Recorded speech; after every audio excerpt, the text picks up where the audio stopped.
Hi, my name's Lucy. I'm a canine behaviourist and training advisor here at Battersea. Today I'm going to show you how you can help manage your dog's frustration when on lead. Some dogs feel restricted when on lead and can struggle to remain calm around certain triggers. This can lead to them feeling frustrated, which can escalate into reactivity, often known as lead frustration.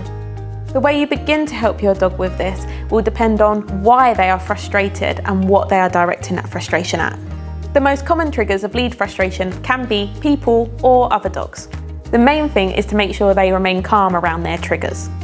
This advice is suitable for dogs that are otherwise comfortable around people and other dogs when off lead. Part 1. Understanding your dog's threshold. There is a distance in which your dog is able to remain calm around their trigger. This can change day to day depending on how they are feeling. For example, you may find if your dog is relaxed, been exercised and more settled, that the distance that they can be calm around their trigger is smaller compared to on days where they may have been exposed to higher stress levels. It's important to identify what your dog's threshold is, and you want to start training below this. For example, starting at a greater distance. Part 2. Establishing foundation behaviours. It's important to work on foundation behaviours first, such as loose lead walking or teaching a watch cue. This is to ensure we can keep our dog's focus. Make sure you know what your dog's motivations are before you start training, because we're going to need this to help build our dog's focus. Loose lead walking is really important, as any tension in the lead can lead to our dogs feeling restricted, which then could increase the likelihood of them reacting. For help on how to teach your dog to do this, you can check out our website. Part 3. Getting your dog more comfortable around triggers. If your dog gets frustrated by other dogs, you can ask a friend with a calm dog to assist with your training. Choose a quiet location to begin with and inform your friend of your threshold distance. If at any point your dog is struggling, move them further away or out of sight. This will allow them to calm down before continuing. Start with your friend's dog being stationary, because an excitable, bouncy dog can lead to your dog becoming over-aroused unnecessarily.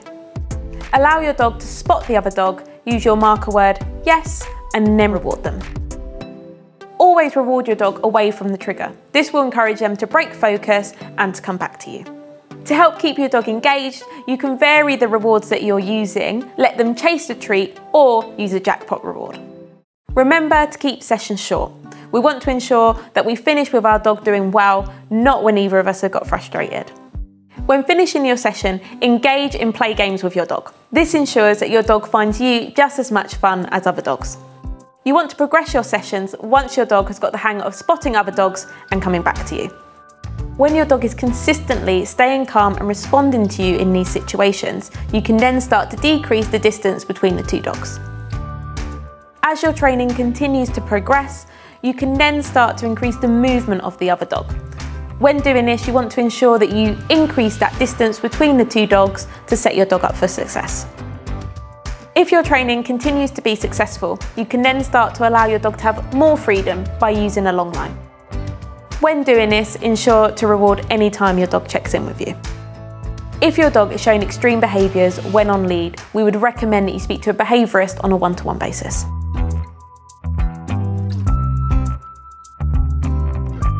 Young dogs or very sociable dogs can get easily excited when seeing other people.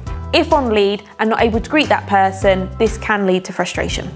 The same principles apply, ensuring that we have strong foundation behaviours in place to keep our dogs calm. You can ask a friend to help you with this training. They will need to be very boring. Ask them to sit or stand and ignore your dog. Start at a distance that your dog will respond to you. Practice rewarding calm behaviours, for example, a sit. Whenever your dog looks at your friend, call them back and reward them.